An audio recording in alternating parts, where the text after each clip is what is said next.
আমি মনে হয় আপনাদের খুব বিপদে ফেলে দিছি ভাই, না হলে আমাকে জবাব দেন, যা হওয়ার হবিনি। এ ভাই তুমি যাবা কোনটি হস্টেলে উঠি গেলে না তোফাইলে বেটা তোমার খাল খিচে নিবি।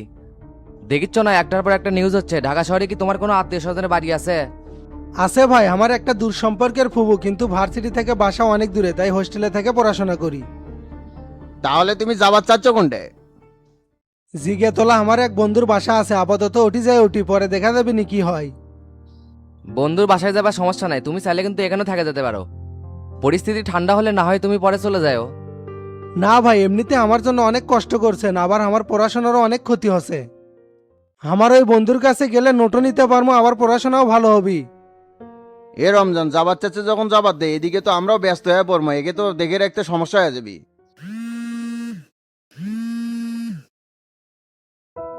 আব্বা আসসালামু আলাইকুম।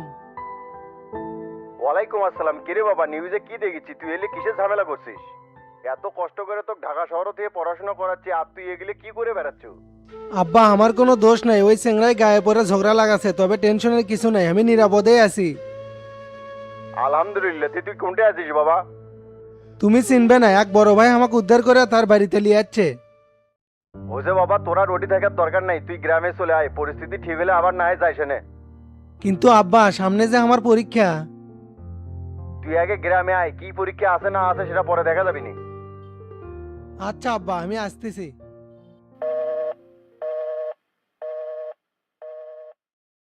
ভাই আব্বা তো আমার গ্রামে যাওয়ার করছে, ওটি গেলেই মনে হয় ভালো হবি নি। আচ্ছা ঠিক আছে যাও, তবে তুমি একলা যাবে পারবা, কোনো সমস্যা হবে না তো? না না, সমস্যা হবে না, মাস্ক পরে দামও কেউ চিনবেরই পাবি না। আচ্ছা তোমার যাওয়ার ব্যবস্থা করছি, আপাতত একটু বসো। এই নরে সে ছোট ভাই কিছু খাবার দে, আমি আসিচ্ছি। আচ্ছা ঠিক আছে।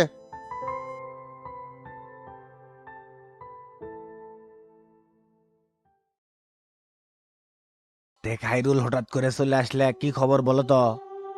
আসলে গুরু, চিন্তা করছিলাম শামসুকে দলে ভিড়ে সামনের দিকে এগিয়ে যাব, কিন্তু শামসু তো আর আমাদের সাথে আসলো না।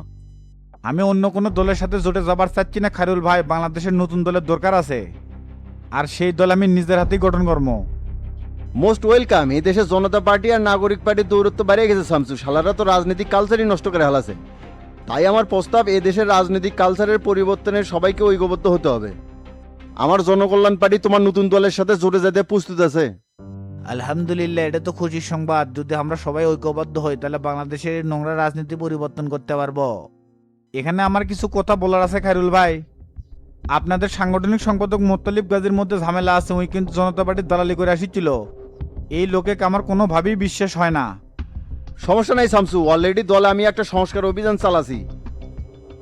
ডিস্টার্ব মার্কার নেতাদের আমি অসিরেই মাইনাস করে হালামো। আর মোতালেবের বিষয়টা যেহেতু আমাকে বলছে, এটা অবশ্যই আমার মাথায় থাকবে। তে তুমি সবকিছু কয় তারিখে উন্মুক্ত করতে চাচ্ছ? সবকিছু যদি ঠিকঠাক থাকে তাহলে আগামী 20 তারিখে আমরা নতুন দল ঘোষণা করবে যাচ্ছি। তাহলে গুরু, দলের চেয়ারম্যান কে হচ্ছে, আপনি নাকি? আমি তো রাজনীতিতে এত সময় দিতে পারবো না, বিজনেসের কাছে সবসময় দৌড়ের ওপর থাকতে হয়। তাহলে আপনি উপদেষ্টা মন্ডলীর চেয়ারম্যান হয়ে থাকেন, সবকিছু শামসু হ্যান্ডেল করবি। এই বিষয়ে চূড়ান্ত সিদ্ধান্ত এখন আমরা লইনি।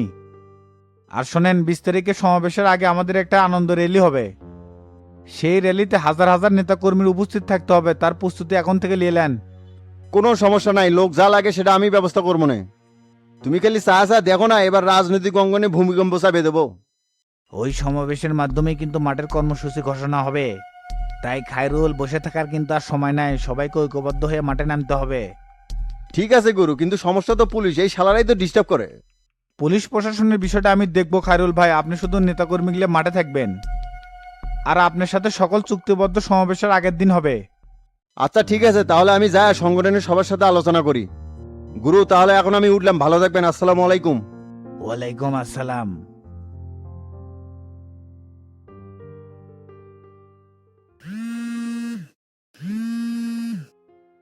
হ্যালো শামসু, বলো। চাচা, 20 তারিখে তো নতুন দল ঘোষণা করবে যাচ্ছি বিশাল সমাবেশের মাধ্যমে। আলহামদুলিল্লাহ, তার নতুন দলের নাম কি ঠিক করলে?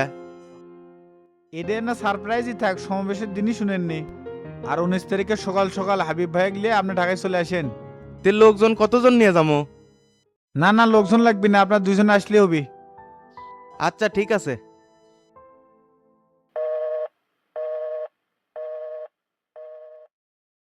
আজকে তো 10 তারিখ, সময়ও বেশি নাই, দেখি হাবিব ভাই ফোন দেই তো, কুটি আছে।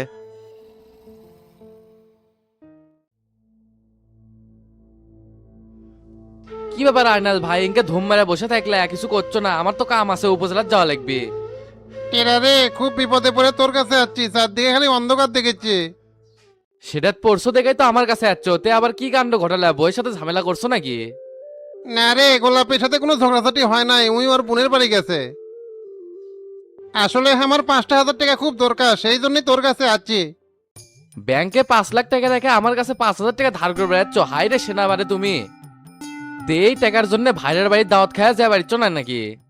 ভাই রে, দুঃখের কথা কি কমু, আমি একেবারে নিঃস্ব হয়ে গেছি। আমার কাছে এই মুহূর্তে কোনো টাকা পয়সা নাই। নগদে বাটুলের কাছ থেকে 4 লাখ টাকা নিয়ে দেওয়া হলো, খারাই সেটা কি করলে? সব টাকা দিনে খেয়ে ফেলাছে। দেশ মিয়া মিশে নাটক করো কিসের জন্য? সচিবকে বলে দিচ্ছি 5,000 টাকা দিয়ে দিবি নি, তে এই টাকা কবে দিবে বলো তো? বিশ্বাস কর রে ভাই, সত্যি আমার টাকা দিনে নিয়ে ফেলাছে।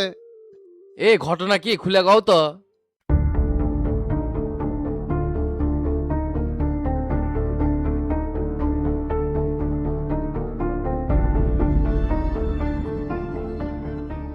হাই রে বলদ রে, তুমি এটা কি শোনালে? আরে ভাই, এই জন্য দোকানপাটে খুলে পারছি না, রাস্তা রাস্তা পাগলের মতো ঘুরে বেড়াচ্ছি। বউ খালি অনবরত ফোন দিচ্ছে, তাকেও কিছু কয়ে পারছি না। তুমি তো একেবারে ভোদাই, এই যুগে কি এর কেউ বিশ্বাস করে? এই রাব্বি তো তোমার হোকাটা মেরে দিছে, তে আর কি কোনো খোঁজ খবর পাওনি? না রে, বাড়িতে গেছিলাম, মোটিও নাই, ওর নাম্বারও বন্ধ। আর এখন পর্যন্ত এই কথা কাউকে কই নেই, তোকে প্রথম করলাম। এই বিপদ থেকে আমাকে বাঁচারে ভাই, কেমনে কি করবো মাথাত কিছুই আসিচ্ছে না। না হয় আমার সাথে চলে থানাতে একটা কমপ্লেন করে। না না, চাচার সাথে জায়গা আলোচনা করি, দেখি উনি কি বলে, তারপর থানায় যামুনি। কোন মুখ নিয়ে চাচার কাছে যাবো, ভয় তো তোর কাছে যাওয়ার সাহস হচ্ছে না। হেস মিয়া বেশি কথা কাও, চলো তো আমার সাথে। এ সচিব সাহেব কোনটি, এদিকে আসেন তো। জি চেয়ারম্যান সাহেব বলেন। এ বিকাশে 5,000 টাকা আছে আপনার? হ্যাঁ আছে তো, কে কি করবেন? দরকার আছে। এ আনাল ভাই, সচিবে গোলাপি ভাবির নাম্বারটা দাও, বিকাশে 5,000 টাকা মেরে দিবিনি। ভাই নাম্বারটা নেন, 01738। ঠিক আছে ভাই, আমি এখনই পাঠিয়ে দিচ্ছি। আর চেয়ারম্যান সাহেব, উত্তরপাড়া রাস্তার কাজের হিসেব ডন ভাই কিন্তু এখনো দিয়ে যায়নি। ওটা আমি দেখিচ্ছি, আপনি এখন যান। ঠিক আছে।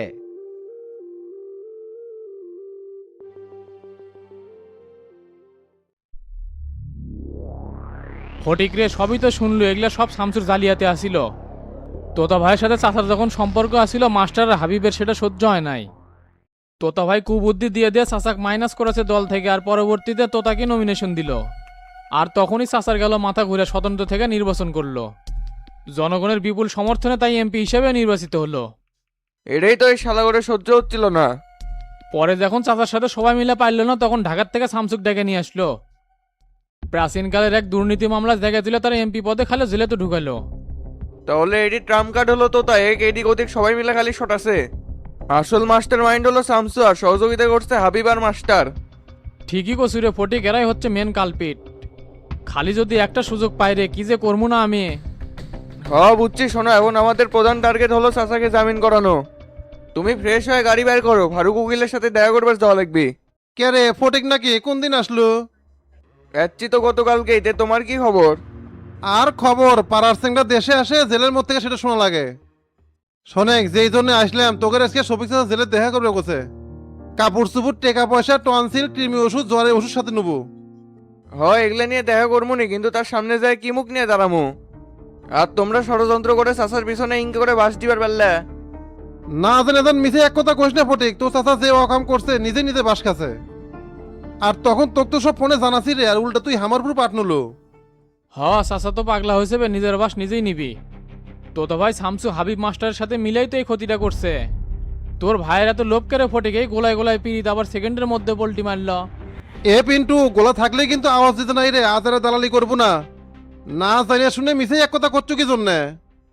আমরা সবাই বুঝি দন ভাই উচিত কথা বলছে তো, আর দালালি হয়ে গেল। এই ফটিক সব শালাক দেখে নিবি, কয়ে দিলাম। তুই কার ছিড়বো না ছিড়বো সেটা তোর ব্যাপার, জেলের মধ্যে তোর চাচা কষ্টে আছে সেটা জানা বাড়াচ্ছি। তাড়াতাড়ি এগুলো ব্যবস্থা কর, আমি চলে গেলাম। আচ্ছা ঠিক আছে।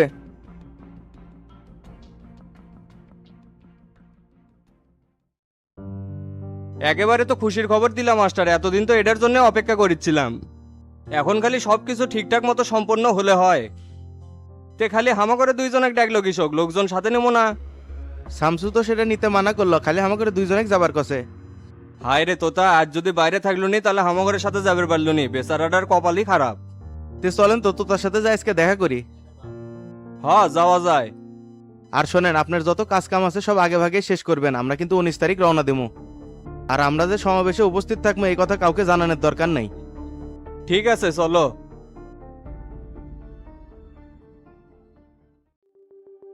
মেলা দিন পর হাঁটতে হাঁটতে বাজারে যাচ্ছি, ভালোই লাগিচ্ছে। হ, হালকা ব্যায়ামও হচ্ছে। এ রে ভাই, ব্যাগ না নিয়ে আসলাম না। সমস্যা নাই, বাজারের থেকে ব্যাগ কিনবো নি, আর আসার সময় ঘাড়েত করে নিয়ে আসবো, কোনো অটো চড়বো না। না না, আমি তো একাই কাঁদে নিয়ে পারবো না, আপনি অর্ধেক ধরেন তাহলে। কে পারবো না কে? তোর না ইদানিং খুব সাবার জোর বেড়ে গেছে, শক্তি পাবো না কে? আপনি দেখিচ্ছি এখনো আমার উপর রাগ করে আছেন, আমি কি এতই খারাপ ভাই? তুই তো দেখি ইদানিং ইমোশনাল ব্ল্যাকমেল করা শুরু করছো রে মিজান। কিরে, ওটা দিলু না?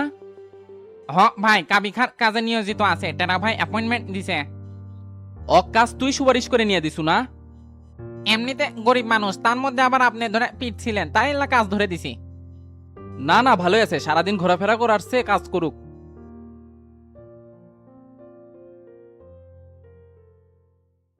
আরে গোল্লা ভাই, আপনারা এই দিয়ে কোনটি যাচ্ছেন? বাজারের দিকে যাচ্ছি। জ্যাক, এতদিনে তোর একটা তাও গতি হলো। হ ভাই, সবই উপর আল্লাহর রহমতে। আমি তো এই রাস্তার সব কাম দেখাশোনা করিচ্ছি। দায়িত্ব পালন করিচ্ছু ভালো কথা, আবার চিকনে এটিওটি যা জানি শুকনা পাতা খাস না। আস্তাক ফিরুল্লাহ, ইল্লা কি করছেন ভাই? আমি তো ওল্লা ছাইপাস খাওয়া ছেড়ে দিছি। চোরে শোনে না ধর্মের কাহিনী। এই যে আর এক চোর চুপ চুপ করে খালি শুনিচ্ছে। আমি তো সবই বুঝি, তোরা প্রতি রাতে নদীর ধারে বসে থেকে সিদ্ধি খাস। ভাই, আপনি খালি আন্দাজে কথা করছেন, আমরা প্রতি রাতে কুটি খাই। তোরা যে কুটি কি করিস সব নিজে আমার কাছে আসে, ভ্যাস ধরে লাভ নাই। এ দিলু, কাজ মনোযোগ দিয়ে করিস, কোনো উল্টাপাল্টা জানি না হয়। আর বেতন কিরকম করে দিচ্ছে, মাসিক না দৈনিক? মাস শেষে নয় ভাই, প্রত্যেক দিন 500 করে দেয়। ভালোই তো হচ্ছে, হিসাব করে মাসে 15,000 টাকা হয়। তেগলে টাকা কি করিচ্ছু, মাল খেয়ে উড়ে দিচ্ছু না বাড়িতে কিছু খরচাপাতি দিস? না ভাই, উড়ে দেবো কি জন্য? মায়ের ওষুধপাতি সহ বাড়ির সব খরচ তো এখন আমি চালাচ্ছি। জ্যাক, শুনে ভালো লাগলো, এখন মনোযোগ দিয়ে কাজ কর। মিজান, তাড়াতাড়ি চ, দেরি করে গেলে টাটকা মাছ পাওয়া যাবি না। আচ্ছা ভাই, চলেন। দোস্ত থাক, গেলাম।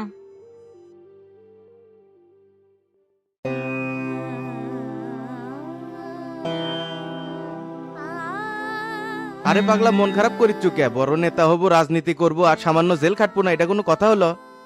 মনে রাখিস, এই জেলখানায় কিন্তু আস্তে আস্তে বড় নেতা তৈরি করে। না ভাই, কষ্ট পাবো কে? মেলা দিন পরে আপনাকে দেখেছি তো, তাই বুকের মধ্যে মোচড় দিয়ে উঠলো। তে শামসু ভাইয়ের কি খবর?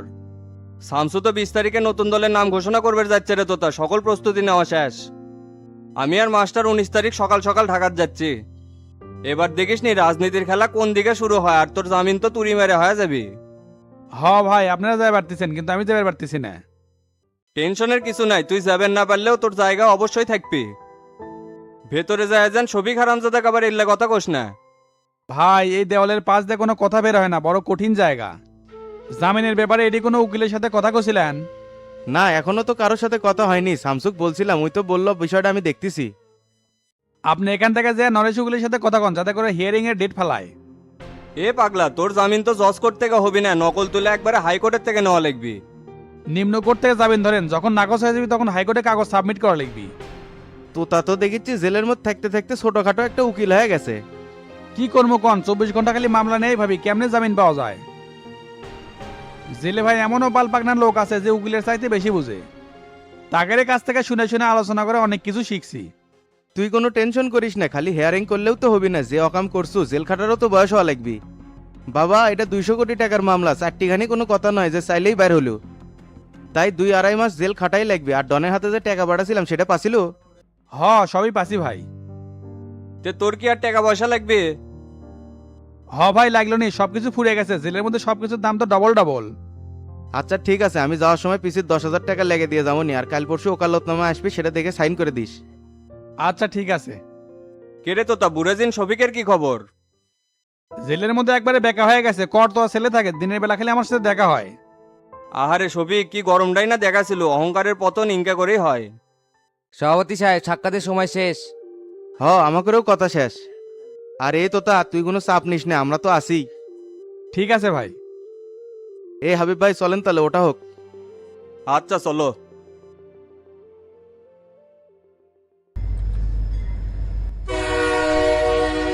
ঢাকা থেকে ছেড়ে যাওয়া লালমনিরহাট এক্সপ্রেস ট্রেনটি 1 নম্বর প্ল্যাটফর্মে আসতে আরও 30 মিনিট সময় লাগবে। আপনারা ধৈর্য সহকারে অপেক্ষা করুন। কি কয় আরো বলে 30 মিনিট সময় লাগবে? হাই রে, যেটি বলে বাঘের ভয় সেটি গেলেই বলে রাত হয়। সময় যেহেতু আছে তাহলে কানের দোকানের থেকে একটা মাস্ক কিনে নেই, তাছাড়া হুট করে কেউ চিনে ফেলাবি।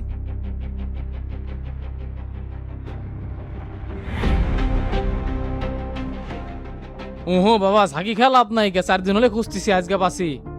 কে স্যার, আমি কি করছি? আমাকে খুঁজিচ্ছেন কে? শালার বেটা নেকামি করো না, মন্ত্রী বেটার গায়ে হাত এত বড় কলিজা।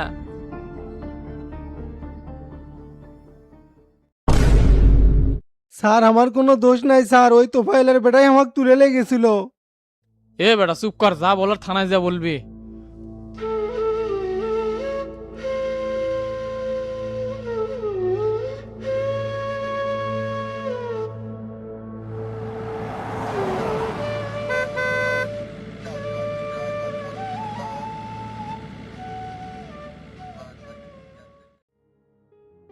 কিরে তোতা, মাস্টার আর হাবিব কি করলো? অনেক পেশাল ছেলে শুনে আপনি কি করবেন? আমার জামিনের বিষয়ে কাজ চলতেছে। তোর তো ভালোই হসে রে, পার ডে লোক আসতেছে, আবার জামিনের চেষ্টা চলতেছে। আসলে জেলে আসলে মানুষ চেনা যায় রে। যখন এমপি আসছিলাম তখন চারপাশে মানুষ খালি মাছের মতো ভনভন করতেছিল। এখন দেখছো 3 দিন হলে জেলে আছি, কেউ আমার সাথে দেখা করবে আসলো না। মধু থাকলে মৌমাছির অভাব হয় না, মধু শেষ মৌমাছিও শেষ। আর আপনি যে সিটিং পাটপারি করছেন সেটা তো জনগণ বুঝে গেছে, দেখা করবে আসবি কৃষক। আর এটা কি ভং ধরছেন? মাথার চুল তো সব ফেলে দিয়েছেন, একেবারে সন্ন্যাসীর মতো লাগতেছে। এটা তুই বুঝবো না রে, চুল ফেলে দিয়ে যে কত শান্তি লাগিচ্ছে সেটা তো আমি বুঝতেছি। তে দুপুরের খাবার খাসেন? না রে, একই খাওয়ার খাওয়া যায় না, ভাতের চাল এতই মোটা আর তরকারি কোনো স্বাদ নাই, মনে হচ্ছে মেডিসিন মিশে দিছে। এটা জেলখানা চাচা, হাঁকতে মুখতে খাদ্যে শুতে সব জায়গাতেই কষ্ট। এখন যে সকল বন্দি ভাইদের নাম ঘোষণা করা হচ্ছে তাদের প্রত্যেকেরই সাক্ষাৎ। মোশাররফ হোসেন পিতা ইকবল কাহালু, মোহাম্মদ শফিকুল ইসলাম শফিক পিতা মহিরুদ্দিন শাহজাহানপুর শোলদুগরি। আপনাদের প্রত্যেকেরই সাক্ষাৎ। 10 মিনিটের মধ্যে কেস কার্ড নিয়ে ক্যাশ টেবিলে চলে আসেন। পিন্টু মনে যাচ্ছে চাচা, যান দেখা করে আসেন। আচ্ছা ঠিক আছে থাক, আমি যা দেখা করে আসতেছি।